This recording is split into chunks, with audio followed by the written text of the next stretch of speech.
கர்த்தருடைய பரிசுத்த நாமத்திற்கு மகிமை உண்டாவதாக. 84ஆம் சங்கீதத்தை தியானிக்கிறோம். ஆசாபின் சங்கீதத்திற்கு பிறகு இப்பொழுது திரும்பவுமாக கோராகின் புத்திரனுடைய சங்கீதம் இங்கே வந்துவிட்டதை நீங்கள் கவனிக்கிறீர்கள். தலைப்பை வாசிப்போம். 84ஆம் சங்கீதம். கித்தீத் என்னும் வாத்தியத்தில் வாசிக்க கோராகின் புத்திரரில் உள்ள ராகத் தலைவனுக்கு ஒப்புவிக்கப்பட்ட சங்கீதம். சார்ல்ஸ் ஸ்பர்ஜன் பிரசங்கிகளினுடைய இளவரசன் என்று சொல்லி அழைக்கப்படுகிறவர், த பிரின்ஸ் ஆஃப் பிரீச்சர் என்று சொல்லி அழைக்கப்படுகிறவர் 84ஆம் சங்கீதத்தை சங்கீதங்களில் காணப்படுகிற ஒரு முத்து, எ பேர்ல் ஆஃப் சாம்ஸ் என்று சொல்லி சங்கீதங்களை, இந்த 84ஆம் சங்கீதத்தை அவர் அழைக்கிறார். அதாவது அவர் சொல்ல வருகிற விஷயம் என்னவென்றால், 23ஆம் சங்கீதம் மிகவும் பிரபல்யமான ஒரு சங்கீதமாய் காணப்படுகிறது. 103ஆம் சங்கீதம் ஒரு மகிழ்ச்சியான ஒரு சங்கீதமாக காணப்படுகிறது. அதே போல் 119ஆம் சங்கீதம் மிக ஆழமான சில விஷயங்களை சொல்லக்கூடிய ஒரு சங்கீதமாக காணப்பட்டாலும் 51ஆம் சங்கீதம் ஒரு பாவ மன்னிப்பிற்கென்று நிச்சயமாகவே ஒரு உள்ளத்தின் ஆழத்திலிருந்து எழுதப்பட்ட சங்கீதம்.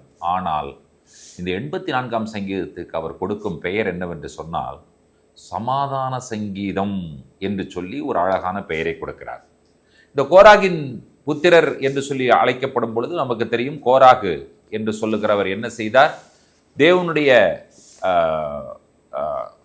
அழைப்பை பெற்ற மோசேக்கு விரோதமாக அவர்கள் எழும்பி அவர்கள் அங்கே மாண்டு போனார்கள். ஆனால் கர்த்தர் என்ன செய்தார் என்று சொன்னால், அவர்களுடைய சந்ததியை கிருபையாய் ஆண்டவர் காப்பாற்றினார்.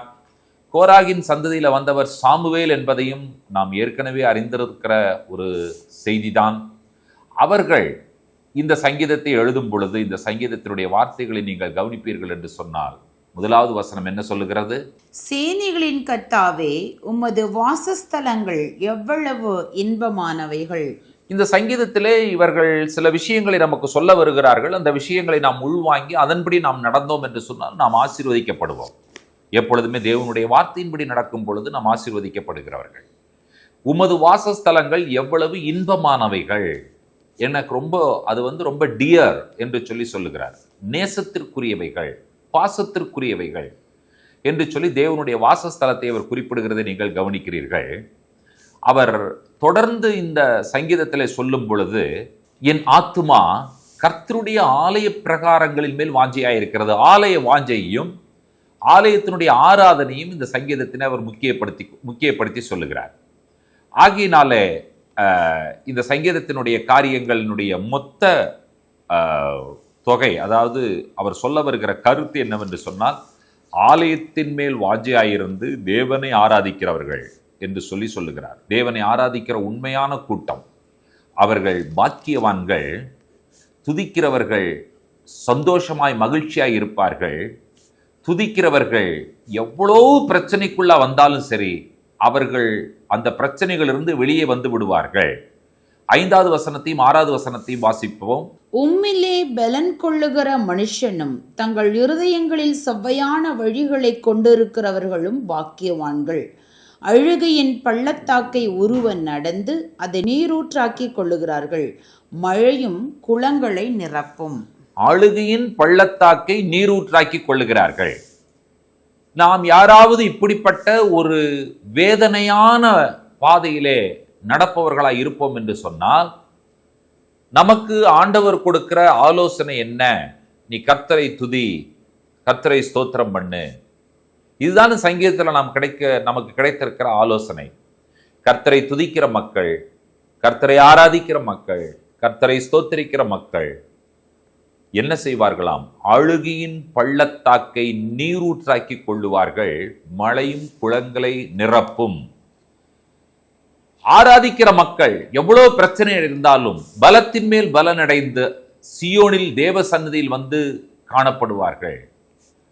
அதனுடைய பொருள் என்னவென்று சொன்னால், மிக மிக ஒரு இக்கட்டான பாதையின் வழியாக கடந்து செல்லுகிற நபர்கள் கர்த்தரை துதித்து கொண்டே இருக்கிறவர்களாய் இருந்தால் அவர்கள் நிச்சயமாக காணப்படாமல் போக மாட்டார்கள். தேவன் அவர்களை வெளிப்படுத்துவார். தேவன் அவர்கள் இருக்கிறார்கள் என்கிற விஷயத்தை உலகத்திற்கு ஆண்டவர் உணர்த்துவார். சிலர்லாம் சொல்லுவாங்க, அவன் காணாமே போயிட்டான்ப்பா, எங்கே போனானே தெரியல, அவன் குடும்பமே அழிஞ்சு போச்சு சொல்கிறாங்கல்ல. அப்படி விடவே மாட்டார். யாரை ஆண்டவர் விட மாட்டார்? துதிக்கிற மக்களை, கடவுளை ஸ்தோத்தரிக்கிற மக்களை, தேவனை ஆராதிக்கிற மக்களை கர்த்தர் ஒரு நாளும் அப்படி விடவே மாட்டார். அதனால்தான் இந்த சங்கீதக்காரன் நமக்கு ஒரு விஷயத்தை தெளிவாக உணர்த்துகிறார். 1000 நாளை பார்க்கிலும் உமது பிரகாரம் எவ்வளவு சந்தோஷம். தேவனுடைய ஆலயத்தின் வாசற்படியே கூட நான் நாடுவேன். இப்போ இவர் தேவனுடைய ஆலயம், தேவனுடைய பிரகாரம், தேவனுடைய வாசஸ்தலம் என்று சொல்வதையெல்லாம் நாம் எப்படி எடுத்துக்கொள்ள வேண்டும் என்று சொன்னால், கர்த்தரை ஆராதிப்பது, கர்த்தரை துதிப்பது, கர்த்தரை தொழுது கொள்வது, கர்த்தரை சார்ந்திருப்பது, கர்த்தரை நினைத்து பாடுவது, கர்த்தருடைய வார்த்தையை படிப்பது, கர்த்தருடைய வார்த்தையின்படி நடப்பது, இவைகளைத்தான் நாம் எடுத்துக்கொள்ள வேண்டும். கடைசியில் சொல்லி முடிக்கிறார், சேனைகளின் கர்த்தாவே, உண்மை நம்பி இருக்கிற மனுஷன் பாக்கியவான்.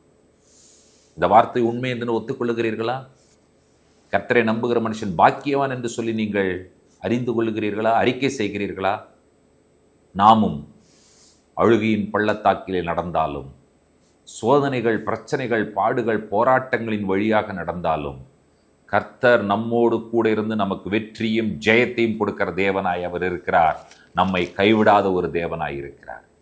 ஆகையினாலே கர்த்தரை துதியுங்கள், கர்த்தரை ஸ்தோத்திரம் பண்ணுங்கள், கர்த்தரை ஆராதியுங்கள், கர்த்தருடைய வார்த்தையை படியுங்கள், கர்த்தருடைய வார்த்தையின்படியே நடங்கள். நீங்களும் நானும் சேர்ந்து சொல்லுவோம், சேனைகளின் கர்த்தாவே, உம்மை துதிப்பதே என்னுடைய வாழ்க்கையின் மிகப்பெரிய பாக்கியமாக நான் எண்ணுகிறேன். கர்த்தரை துதிக்க, ஸ்தோத்தரிக்க, ஆராதிக்க, கர்த்தருடைய வார்த்தையை படிக்க கர்த்தர் நமக்கு கிருபை தருவாராக. ஜெபிப்போம். பரிசுத்தமுள்ள பிதாவே, இந்த ஆசீர்வதிக்கப்பட்டதான மனமகிழ்ச்சியின் அற்புதமான காலை பொழுதிலே ஒரு சமாதானமான சங்கீதத்தை நாங்கள் தியானிக்க எங்களுக்கு உதவி செய்திருக்கிறதுக்காக நாங்கள் நன்றி சொல்லுகிறோம். ஆண்டவரே, அழுகையின் பள்ளத்தாக்கை ஆண்டவரே அற்புதமான நீரூற்றாக்கிக்குள்ள நீர் எங்களுக்கு பலன் தருகிறீர். நாங்கள் உம்மை ஆராதிக்கிறவர்களாக, துதிக்கிறவர்களாக, ஸ்தோத்தரிக்கிறவர்களாக நீர் எங்களை வழிநடத்தும்படியாய் ஒப்புக்கொண்டு ஜெபிக்கிறோம். தேவ ஜனத்தின் மேல் தேவ கிருபை பெருகட்டும், வளரட்டும். தேவனுடைய இரக்கங்கள் முடிவே இல்லாதது. முடிவில்லாத உம்முடைய இரக்கங்களை எங்களுக்கு தந்து எங்களை வழிநடத்த வேண்டும் என்று சொல்லி ஜெபிக்கிறோம். இயேசு கிறிஸ்துவின் நாமத்தில் வேண்டிக் கொள்கிறோம் பிதாவே, ஆமேன். நம்முடைய கர்த்தராகிய இயேசு கிறிஸ்துவின் கிருபையும், பிதாவாகிய தேவனுடைய அன்பும், பரிசுத்த தேவாவியானவருடைய அந்யோன்ய ஐக்கியமும் சிநேகமும் நம்முடையோடும் கூட கர்த்தருடைய வருகை பரியந்தம் நீடித்து நிலைத்திருப்பதாக. ஆமேன், ஆமேன். ஷலோம்.